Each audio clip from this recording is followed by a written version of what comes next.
and thank you for clicking on this video pertaining to online interviews.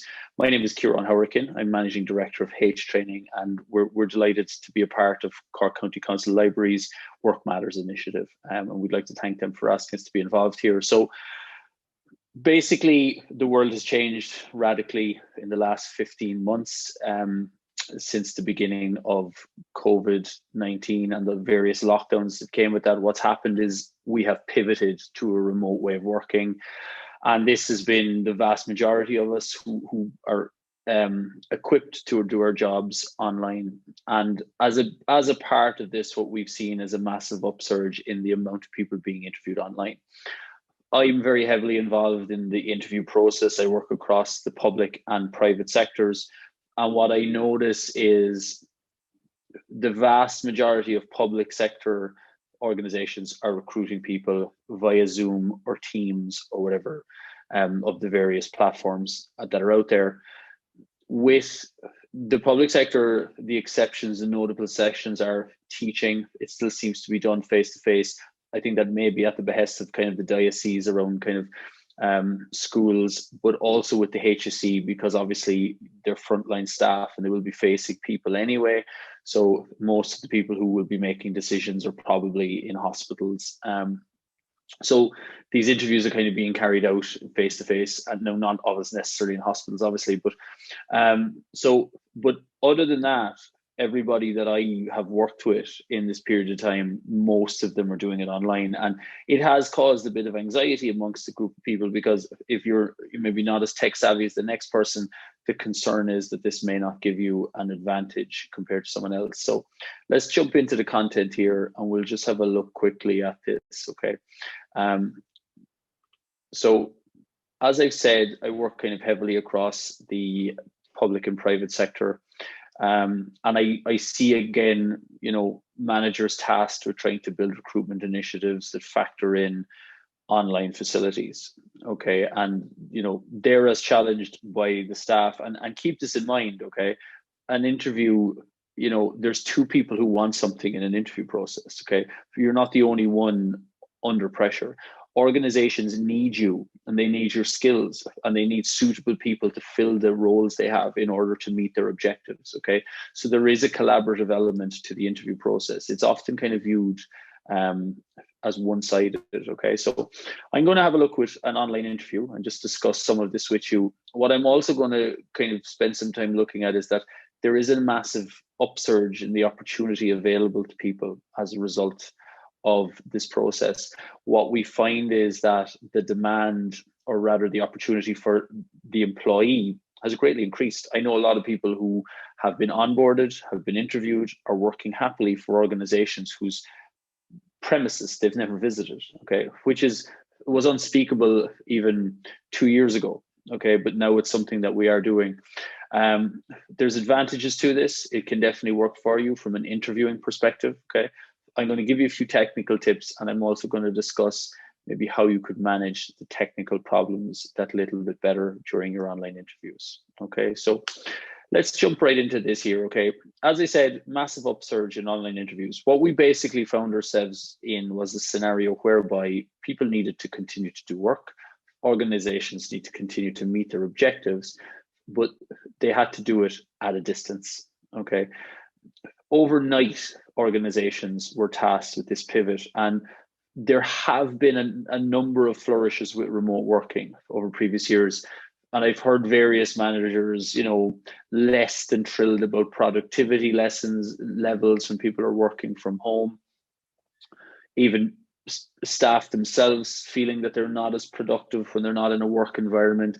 There can be a lot of distractions, particularly at home, particularly if you have kids.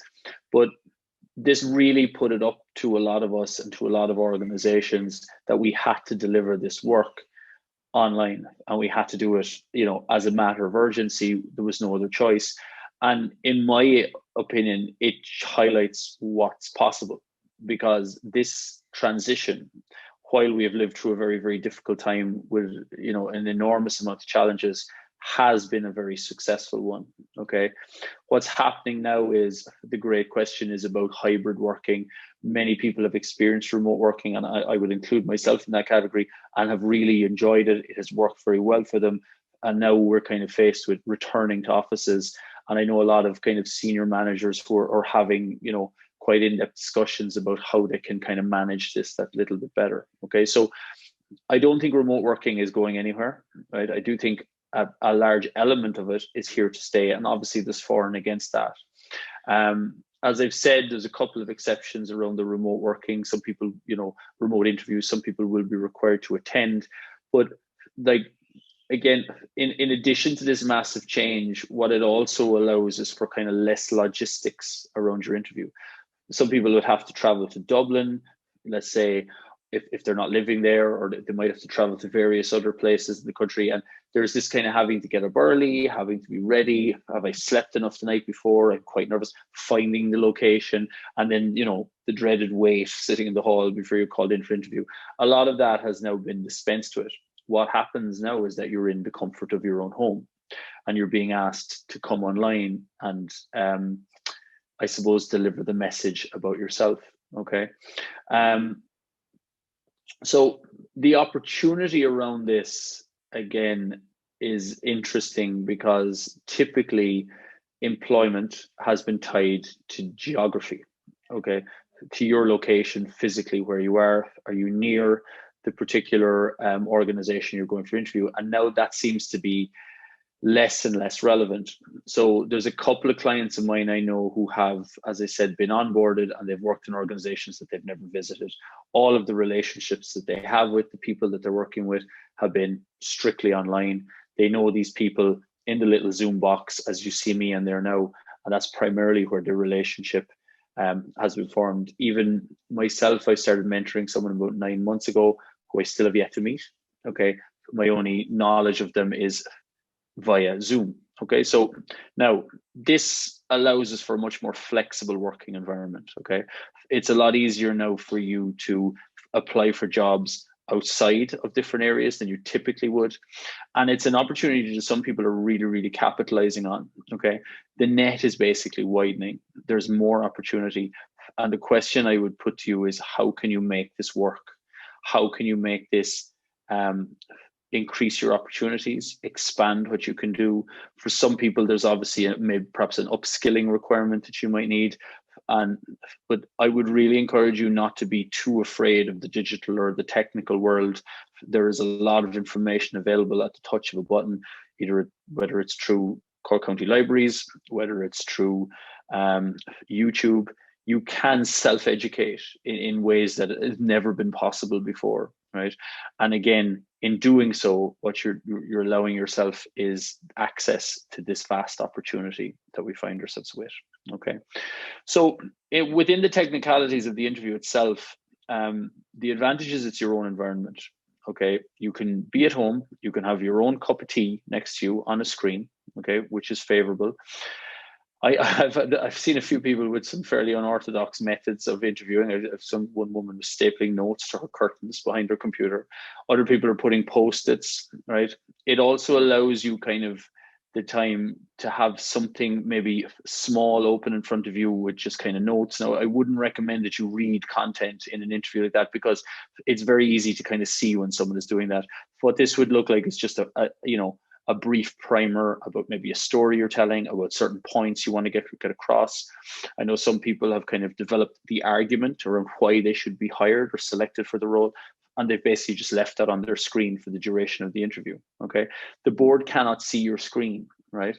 When you're on an online facility, this is an advantage. Okay, so you can have something there that would just give you that little bit of kind of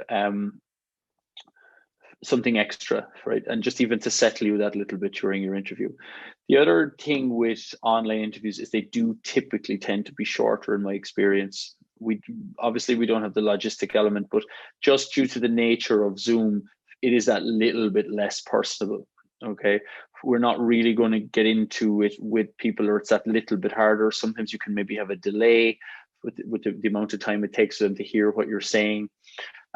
which can just disrupt the flow of conversations, right? And people tend to get out of the interview scenario that little bit quicker. So there's a couple of little things we can do here to help our interviews run that little bit smoother on Zoom.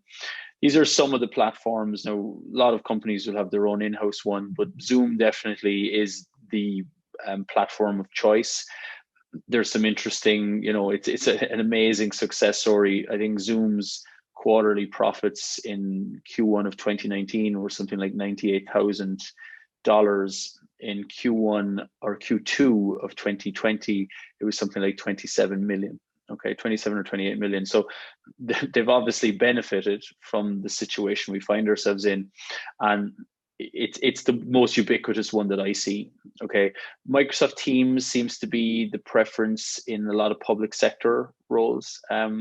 Seems to be the one I do a bit of work with people in the public sector, and again, everybody is equipped with Teams. It's Microsoft's platform. Skype is obviously a very, very good one. I find that perhaps the most robust, the one that you're least likely to have any issues with.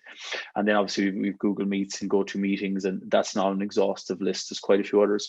What I would really encourage you to do in advance of your interview is play around with the software. Okay, get online with it, have a look at how it works, understand the functionality, go into the different settings, make it in large screen, make it in small screen, the different views you can have of the people. Some people prefer a gallery view. So if you're being interviewed by 3 people, you will see all of their pictures on your screen in front of you, right? If you go with the speaker view, you'll see a picture of yourself and you'll see whoever's talking will flash up on the screen. I know some people have found that a little bit jarring, but I would encourage you to just experiment with that and understand. The other thing that I would really, really recommend, okay, is that you use headphones. You can see I've got my earpods in during this. There's a microphone built into them, and I can kind of hear what I need to over the phone. What that does is it helps you prevent feedback. So sometimes if someone's talking, the speaker on your laptop could pick it up and feed it back to the person who's saying it to you, and it just creates static. Doesn't happen all the time, but it can be a bit of a risk.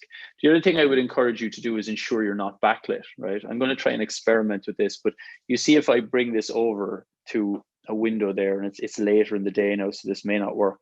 And if there's too much light coming in behind me, what you'll see is happen is that I will go into silhouette eventually. Okay, we probably have enough light there today with it, but if you have a window behind you, make sure that you focus on an area where it's just solid. Okay, you can add lights. I have extra lighting on here. I have a lamp beside me just to increase this, but that is an important thing I would encourage you to do.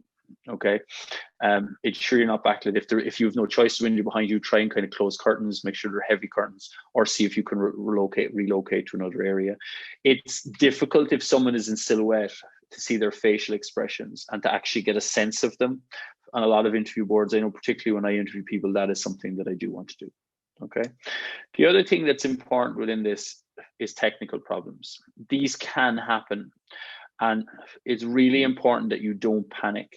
Okay, you're not going to be not selected for the role because technology has gotten in the way. It happens to all of us. Okay, I've had this happen. I did a bigger project with McAfee last summer. I think I had the best part of 30 people in it. It was the very first day of the program, and the technology kicked me out the minute I got on. And as I was warming up with people, it's not a big deal. They all stay there. I log back in, and it's fine. It can be a bit stressful, but what I would encourage you to do is just take a breath and try and stay with it and persist. Right?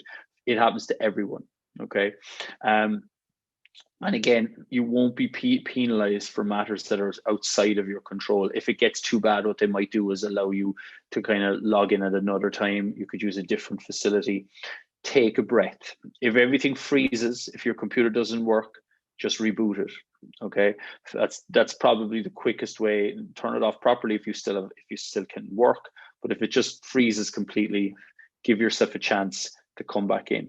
Okay, typically they will wait for you or they will phone you. I've had scenarios whereby the audio hasn't worked, so I've just switched my pods to my phone. I've rang clients. I can see them, but I can also hear them. Then we're just kind of coupling them together. Okay, try and go to an area where you won't be disturbed. Right, it happens. I regularly hear babies crying in the background, children coming into meetings. It's how we work now. It's very much a part of it. It is not the end of the world. Okay. This is a daunting task for some people because you have something extra to manage here. Okay. You're in a scenario where you really want the outcome to be a favorable one, and you're doing it in something that you're trying to maybe grapple with. Some of us are obviously more astute with the various platforms than others, but give yourself a chance to play around with the software in advance and see if it works. Okay. This is really useful. You could even use, definitely with Zoom, you can download the Zoom app onto your phone. Zoom will allow you to operate it for free for up to 40 minutes. Okay. So you don't necessarily need a subscription. You could get someone to go on a phone or a laptop in a different room, and you can try it on the terminal you intend to interview on and just see how it works. Check your audio. There's options to do that on all of them. And you're doing this in advance of the interview. So you're not trying to, you're taking away the additional pressure of trying to figure it out on the time. Okay. Online interviews are very successful. Okay. The world has opened up to a lot of us. We have a much wider pond now within which we can swim. I would really encourage you and invite you to capitalize on that as much as you can. Get in touch with us here. My own name is Ciarán Hourihan. And again, I wish you all the very best in your online interviews. And thanks for taking the time to listen.